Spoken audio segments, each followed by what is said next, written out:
클릭 감사합니다. 안녕하세요. 반갑습니다. 이번 시간은 위대한 대한민국, 자랑스러운 나라 대한민국의 현실과 또 참다운 주인의 역할에 대해서 말씀드리겠습니다. 참다운 주인으로서 각자 위치에서 자긍심을 갖고 각자 역할을 잘하고 계시는 자유시민 여러분들이 너무나 자랑스럽고 고맙습니다.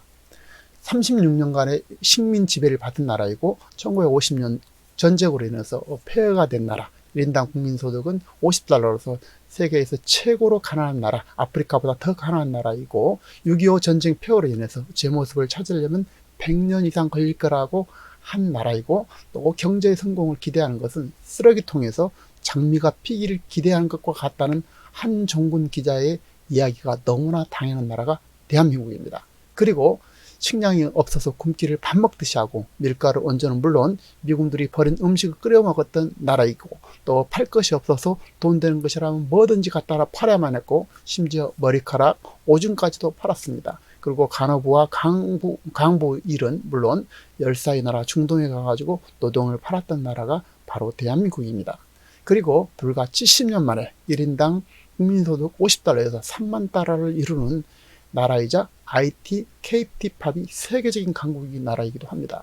교통카드 하나면 전국 어디든지 이용하는 탁월한 대중교통과 지하철의 나라, 또 안전한 나라 1위, 의료복지 시스템 세계 제1위, 세계 최고의 금속활자본을 창조한 나라이자 세계에서 가장 과학적인 글자 한글을 창조한 나라이기도 합니다. 유네스코 세계기록 보유 아시아 최고의 1위, 또 세계 4위 나라입니다. 또 석유 제품 수출 최강국이자 전기, 특히 원자력 발전에 있어서 세계로 최고로 안전하고 탁월한 나라가 되겠습니다. 세계에서 주목하는 K-뷰티의 그 한국 화장품은 탁월하기 이를 데 없습니다. 해외 봉사 부분에서 미국 다음으로 많이 하는 나라이기도 합니다. 자유민주화와 산업화를 동시에 이룬 나라가 바로 대한민국이 되겠습니다. 탁월한 두뇌와 부지런하고 성실한 국민성, 빨리빨리 해내는 세계 제1의 나라, 또 한강의 기적을 넘어서 세계의 기적을 이룬 나라가 바로 대한민국입니다.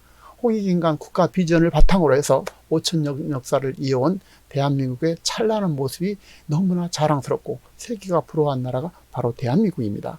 대한민국은 위기시가 모두 하나가 되는 놀라운 단결력을 갖고 있고, 이러한 위기 시에는 전 국민이 발을 벗고 자기 재산을 금을 내놓아서 약 351만 명이 참여를 해서 227톤의 금 약 21억 달러를 모아고 만들어냈습니다.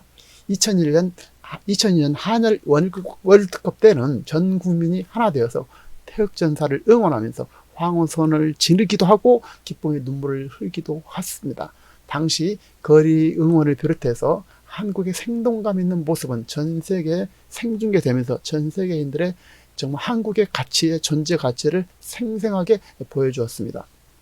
한국인은 무엇을 하든지 간에 한번 몰두하면 정말 정치를 통해서 자긍심과 행복을 느끼는 민족입니다. 선천적으로 부지런하고요. 한국인들은 언제 어디서나 꾸준하고 노력하는 성실한 모습으로 세계 어느 나라에서나 인정받고 있는 나라입니다. 그리고 자긍심이 매우 높은 민족이기도 합니다. 그런 위대한 대한민국이 불과 2년 만에 어떻게 변했나요?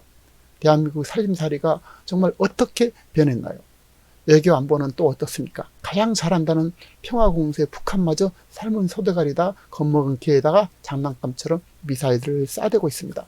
일본은 말할 필요도 없고 미국과의 관계는 어떨까요? 미국은 대한민국 정부를 믿어줄까요? 한국은 누구도 우호적이지 않으며 완전히 외톨이 왕따 신세가 됐습니다. 국방은 어떨까요? 주적이 북한이 아니면 누가 적이란 말입니까? 목표도 없는 군대는 당나라 군대 말고 설명할 방법이 없습니다. 하늘은 중국과 또 러시아가 재집중하듯이 하고, 바다는 또 어떨까요? 첩선이 어떻게 얼마나 왔는지 감시는 제대로 하고 있는지 의심스럽고, 민간인에게 어쩌다 목격되면 신고하면 감추고 돌려보내기 바쁜 상황이 아닌가 정말 의심스럽습니다. 383은 제대로 지켜지고 있을까요? 전쟁이 나면 목숨을 걸고 싸우긴 할까요? 미국은 과연 한국을 도울까요? 국방부 장관이란 자는 대한민국 자유와 시민들을 지킬 의지가 있을까요? 저는 이 자가 어디 소속인지 정말 알 수가 없는 것 같습니다. 인천국제공항 불과 50km 이내에 옆에 우리 한박도 영토를 북한이 점령하여 미사일 기지로 만들어서 세계 제1의 인천국제공항이 위험에 노출되어 있어도 아무런 조치도 취하지 않은 나라가 됐습니다. 도리어 북한을 두둔한 듯한 발언에 국가가 국민을 걱정하는 것이 아니라 국민이 나라를 걱정하고 대통령과 국방장관을 걱정하고 두려워한 지경에 이르게 되었습니다.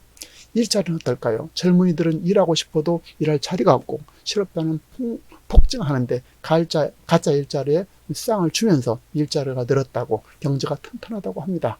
늘린 것은 공무원이요 가짜 일자리고 제왕적인 노조일 뿐입니다. 고통받는 사람들은 기업인이자 자영업자고 서민들입니다. 그리고 온전한 취업을 기대하는 청년들이고요. 또 적폐로 찍힌 사람들입니다. 내 편 아닌 모든 사람들이 해당이 되겠습니다. 언론의 자유는 보장되면 되고 또 공평할까요? 그렇지 않습니다. 정말 국민을 내 쪽으로 분파로 나누고 거짓말을 너무나 자연스러운 정부가 됐고 부패하고 무능한 정부는 어느 것 하나 제대로 해내는 것이 없어 보입니다. 국민을 불안으로 몰아가고 있고 어디로 안내하는지 정말 불안하기만 합니다. 하지만 대한민국은 반드시 자유와 정의와 진실을 사랑하는 자유 시민들에 의해서 반드시 애국자들에 의해서 반드시 지켜질 것이고 위대함은 이미 시작되어 있고 그 시작은 10월 3일부터 분기점으로 해서 시작되었습니다. 그 역할은 자유를 사랑하고 정의를 사랑하고 진실을 사랑하는 여러분의 각자 이치에서 정말 최선을 다하고 각자 역할을 해내는 것이고 이미 너무너무 잘하고 계십니다. 정말 감사합니다. 자유와 정의와 진실의 물결은 이미 시작되었고요. 옳은 일, 진실과 정의와 정의의 본질은 반드시 승리하는 것입니다. 시청자 여러분, 정말 진심으로 여러분의 건승을 응원하면서 공감하신 분들은 좋아요와 알람 설정 바랍니다. 다음 시간에도 참신한 주제로 찾아뵙도록 하겠습니다. 고맙습니다.